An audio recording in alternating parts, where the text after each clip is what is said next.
경기도 여주박물관. 아, 박물관. 역사 체험을 위해 학생들이 모였습니다. 곳곳에 전시된 유물들 속에서 어떤 활동이 이뤄질까요? 조선시대 사람들은 어떻게 살았는지를 알아보는 시간에 가실 거예요. 조선시대로 시간여행을 떠난 학생들. 책에서만 본 유물들을 직접 보고 느껴보는 시간이라는데요. 아이들과 좀 재미있게 체험을 통해서 전시 유물을 알아보고 있습니다. 이 유물의 이름은요, 여기 보이는 것과 같이 대륜선이라고 해요. 내 뜻이 필요한 가치라는 그렇죠. 네, 이게 둥근 모양의, 큰 둥근 모양의 부채다라는 거고요. 여자가 썼어요? 아니면 남자? 선생님이 알아본 바로는요, 주로 여인들이 썼던 걸로 알고 있어요. 원평학. 궁금한 점은 무엇이든 물어보고 눈높이에 맞는 맞춤 해설도 듣는 학생들. 복습 차원으로 활동지도 열심히 풀어봅니다. 참 좋아졌더라고요. 사람을 구별할 수 있게끔 표현해 놓은 게 있었어요. 여기 보이는 패, 이 패가 바로 호패라고 합니다. 호패. 조선시대 신분증이었던 호패도 실물로 처음 접해봤는데요. 또 다른 체험을 위해 이동한 학생들. 이 나무판의 정체는 뭘까요? 올해가 무슨 연도야? 경자년, 그래서 경자를 씁니다. 아까 보았던 호패를 직접 만들어보는 시간인데요. 제작 연도와 이름, 나이를 나무판에 새기고 놀이개를 묶어주면 나만의 호패가 완성됩니다. 귀여워. 실제 호패와 비교해보니 그럴싸하죠?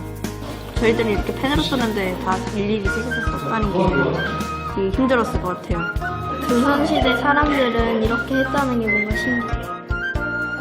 눈으로 보고 직접 만들어보고 이번엔 호패에 대한 찬반 의견을 글로도 표현해보는 학생들. 재미있는 체험들로 역사에 한 발짝 다가가 보는데요.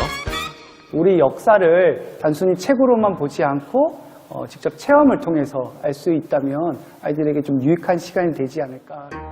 이번엔 역사극에서 보던 소품들이 등장했습니다. 자, 누가 왕을 뽑을까? 누가 왕을 뽑자, 누가 왕비를 뽑을까? 선비! 선비, 왕, 왕비. 호패 찬반법을 두고 벌어지는 조선시대 상황극. 그렇지만 실수로 잘못 만들면 쉽게 고칠 수가 없고 위반하는 사람이 있어서 쉽게 형벌을 내릴 수 없어 사용하는 데 불편한 점이 많습니다. 통독하여 주십시오. 그대 반원의 일리가 있지만 마치 실제처럼 진지한 모습에 지켜보던 학생들도 점점 역사 속으로 빠져들어갑니다. 상황이 망곡합니다. 원래 호패가 진짜 필요 없을 줄 알았거든요. 근데 이거 하고 나니까 호패가 좀 필요하겠구나라는 생각이 들었어요. 조선시대에서 현실로 돌아온 학생들의 마지막 체험은 우리 고장 불탑에 대해 알아보는 시간입니다. 오, 저것도 만드는 것도 있나 직접 보다. 만들어요. 다양한 탑들에 대해 알아보고요.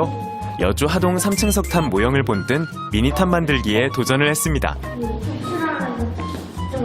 탑의 1층 부분에 사리 대신에 여러분들의 소원이 담긴 종이를 이렇게 넣을 거예요. 아, 정말 세상이 좋아졌어요. 저희 저런 것도 만들고. 고사리 같은 손으로 저마다의 소망을 적어보는 학생들. 어떤 마음이 담겨 있을까요? 용돈 5천원만 올려달라 했어요. 아빠한테 공부 잘하게 해달라고 적었어요.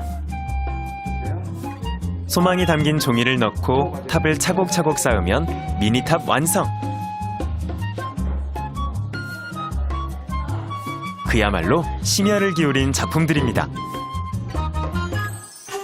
직접 만든 미니탑을 가지고 학생들이 향한 곳. 그 지역의 박물관 근처 실제 석탑을 찾았는데요. 저렇게 학습을 시키네요. 두근두근 설레는 마음으로 걸어가 봅니다. 미니탑과 실제 석탑을 비교해가며 자연스럽게 탑에 대한 특징도 알아가는 학생들. 체험 프로그램 체험 교구의 한계는 와, 정말 실제로 옮겨놓은 듯하네요. 자기가 만들었으니까. 봐본 건 많이 봐봤는데 이렇게 자세히 안 건 처음이에요. 막상 와서 보니까 선생님들이 자세히 알려주시고 궁금한 것도 해결해서 좋아요. 지루하고 딱딱한 수업은 그만. 직접 보고 느끼는 체험학습으로 아이들에게 살아있는 지식을 선물하는 건 어떨까요?